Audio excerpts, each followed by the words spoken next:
अस्सलाम वालेकुम। Chapter number 13 inverse trigonometric functions का चैप्टर स्टार्ट कर रहे हैं। एक्सरसाइज 13.1 क्वेश्चन नंबर 1 है इसका कि इवेलुएट विदाउट यूजिंग टेबल और कैलकुलेटर। इस फंक्शन को हमने सॉल्व करना है टेबल और कैलकुलेटर यूज़ किए बगैर। टेबल वही जो ट्रिग्नोमेट्रिक फंक्शन की वैल्यूज़ का टेबल होता है, ये टेबल यूज़ किए बगैर। विदाउट यूजिंग टेबल का मतलब है कि उसको आप सामने रख के यूज़ नहीं कर सकते। आपको टेबल ज़ुबानी याद होना चाहिए, होगा तो उसी से ही साल। और विदाउट यूजिंग कैलकुलेटर भी यूज़ नहीं कर सकते। अब वैसे तो एक स्टेप का क्वेश्चन है, काज इनवर्स ऑफ स्क्वायर रूट 3/2 की वैल्यू हमने फाइंड करनी है, लेकिन अगर ये शार्ट क्वेश्चन में क्वेश्चन आ जाता है तो फिर चंद स्टेप्स लिख कर देने होंगे, और वो ये है। मेथड इसका ये है कि इस कंप्लीट फंक्शन को हमने इक्वल टू वाई लेट कर लेना है। फर्स्ट स्टेप, ये जो गिवन इन्वर्स, इसको पढ़ते हैं काज की पावर में, ये जो -1 लिखा हुआ है इसको पढ़ते हैं काज इन्वर्स ऑफ स्क्वायर रूट 3/2। ये इन्वर्स ट्रिग्नोमेट्रिक फंक्शन है। तो फर्स्ट स्टेप ये है कि इस इन्वर्स ट्रिग्नोमेट्रिक फंक्शन को इक्वल टू सम वेरिएबल हमने वाई लेट कर लिया, वाई के को लेट कर लेना फर्स्ट स्टेप। उसके बाद काज फंक्शन की साइड चेंज करनी है, काज फंक्शन को दूसरी साइड पर ले जाएंगे। तो काज फंक्शन दूसरी साइड पर जाकर काज इन्वर्स है ना, दूसरी साइड पर जाके काज बन जाएगा। ये फंक्शन की जब साइड चेंज होती है तो अगर ऑलरेडी वो इन्वर्स ट्रिग्नोमेट्रिक फंक्शन है तो वो सिंपल ट्रिग्नोमेट्रिक फंक्शन में कन्वर्ट हो जाता है, और अगर ऑलरेडी ट्रिग्नोमेट्रिक फंक्शन है और साइड चेंज हो तो वो इन्वर्स ट्रिग्नोमेट्रिक फंक्शन बन जाता है। तो ये ऑलरेडी इन्वर्स था, जब इसकी साइड चेंज होगी ये डबल इन्वर्स होगा, यानी कि इन्वर्स रिमूव हो जाएगा, ओनली ट्रिग्नोमेट्रिक फंक्शन काज रह जाएगा। तो हमारे पास क्वेश्चन बन जाएगी cos y is equal to square root 3/2। अब हमें y की ऐसी वैल्यू बतानी है, इस इक्वेशन को देखते हुए हमें y वेरिएबल की ऐसी वैल्यू बतानी है जिसके लिए ये इक्वेशन होल्ड करे, ये इक्वेशन सेटिस्फाई हो। y की जगह कौन सा ऐसा एंगल पुट किया जाए कि ये इक्वेशन होल्ड कर जाएगी। दूसरे अल्फाज में कि काज y जब हो स्क्वायर रूट 3/2 के इक्वल, तो y एंगल या थीटा एंगल कितना होता है। तो काज फंक्शन स्क्वायर रूट 3/2 होता है 30 डिग्री पर, 30 डिग्री पर, जो कि रेडियंस में पाई/6 होता है। काज ऑफ पाई/6 इक्वल टू स्क्वायर रूट 3/2 होता है। ये क्वेश्चन हमें टेबल से याद है। तो इस वाले स्टेप को इस वाले स्टेप के साथ मैच करें तो y की जगह पे क्या आ रहा है, पाई/6। तो हम कह देंगे कि इस फंक्शन में, इस इक्वेशन में y की जगह पे पाई/6 आता है। ये y की वैल्यू आ जाया करेगी। ये y की वैल्यू जो आ चुकी होगी इसको वापस क्वेश्चन 1 में पुट कर देंगे y की जगह पर, equal to this right hand side as it is. तो यह आंसर आ गया। इसी चीज़ का तो आंसर हमने बताना था, बस साइड्स चेंज करके लिख देंगे। राइट साइड को लेफ़्ट साइड बना दिया, लेफ़्ट को right. Cos inverse of square root 3/2 का आंसर पाई/6 यानी कि 30 डिग्री है, ये हमें मालूम पड़ा। ये इस क्वेश्चन नंबर 1 का पार्ट 3 फर्स्ट स्मार्ट सिलेबस में इंक्लूडेड था। उसके बाद इसका पार्ट नंबर 4 इंक्लूडेड है। टेंजेंट इनवर्स ऑफ -1/√3 का आंसर बताना है हमने विदाउट यूजिंग टेबल और कैलकुलेटर। यूज़ तो टेबल ही होगा, बस वो आप क्वेश्चन सॉल्व करते हो उससे यूज़ नहीं कर सकते, ज़ुबानी याद होना चाहिए।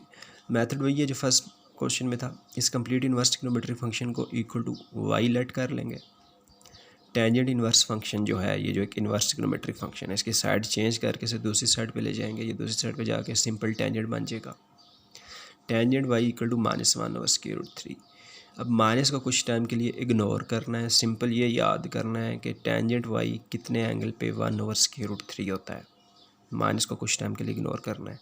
टेंजेंट वाई का आंसर 1/√3 होता है जब टेंजेंट का एंगल कितना हो। तो कितने एंगल पर टेंजेंट की वैल्यू 1/√3 होती है, 30 डिग्री पर टेंजेंट की वैल्यू 1/√3 होती है। तो हमें मालूम पड़ा कि वाई एंगल यहाँ पर जो है ये 30 डिग्री होना है, यानी कि ये पाई/6 होना है। 30 डिग्री रेडियंस में पाई/6 होता है, ये लिख लिया हमने। फिर उसके साथ एक माइनस था, अब उसको एज इट इज़ आंसर में लगा दिया। ये थोड़ा झोल वाला क्वेश्चन है, इसको ध्यान से देखना पड़ेगा चूँकि इसमें माइनस है। इस कंप्लीट को हमने इक्वल टू वाई लेट कर लिया।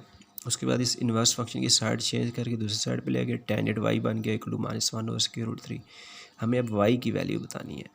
तो हमें ये देखना है कि y की जगह क्या ऐसी चीज़ फिट की जाए कि ये इक्वेशन होल्ड कर जाए, ये इक्वेशन सेटिस्फाई हो जाए।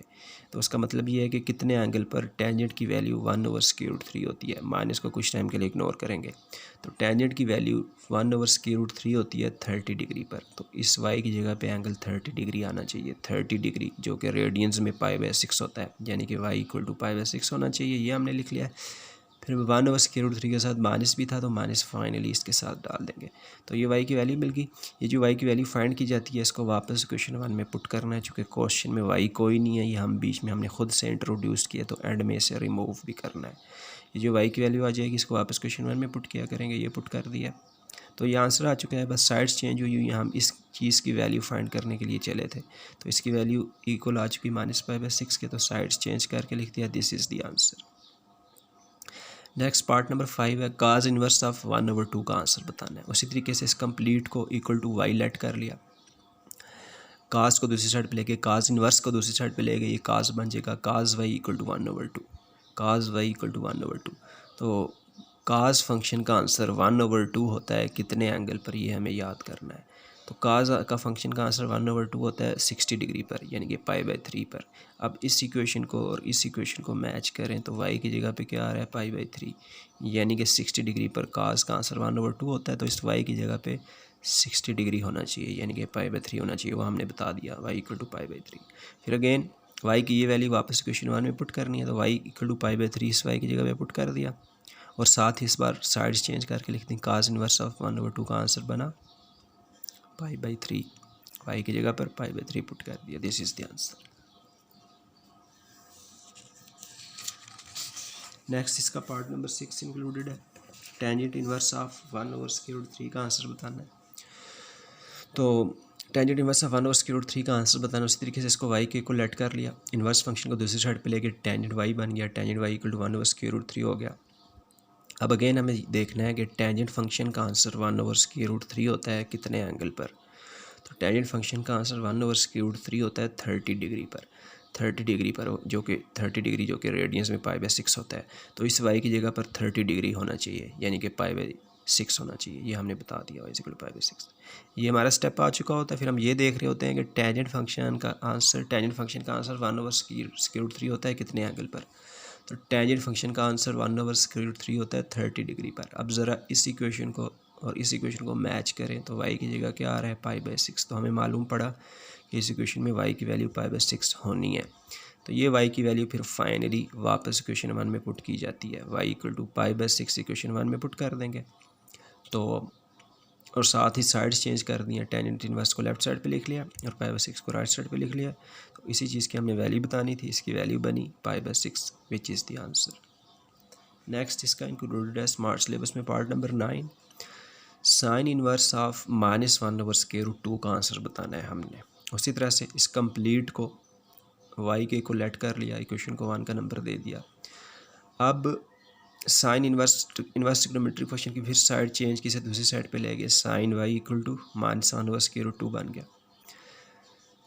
अब अगेन माइनस को कुछ टाइम के लिए इग्नोर करना है। साइन y का आंसर 1/√2 है, साइन फंक्शन का आंसर 1/√2 होता है कितने एंगल पर, ये हमें देखना है। साइन फंक्शन का आंसर 1/√2 होता है विदाउट माइनस, कितने एंगल पे, ये हमें देखना है। तो साइन फंक्शन का आंसर 1/√2 होता है π/4, 45 डिग्री पर। तो इस y की जगह पर π/4 होना चाहिए, ये हमने बताया, y की वैल्यू π/4 है। फिर ऑलरेडी एक माइनस है, तो माइनस इधर एज इट इज़ आ जाएगा। तो y की वैल्यू बनी -π/4। ये जो y की वैल्यू बनी है, इसको वापस इक्वेशन 1 में हमें पुट करना है और इस फंक्शन की वैल्यू बतानी है।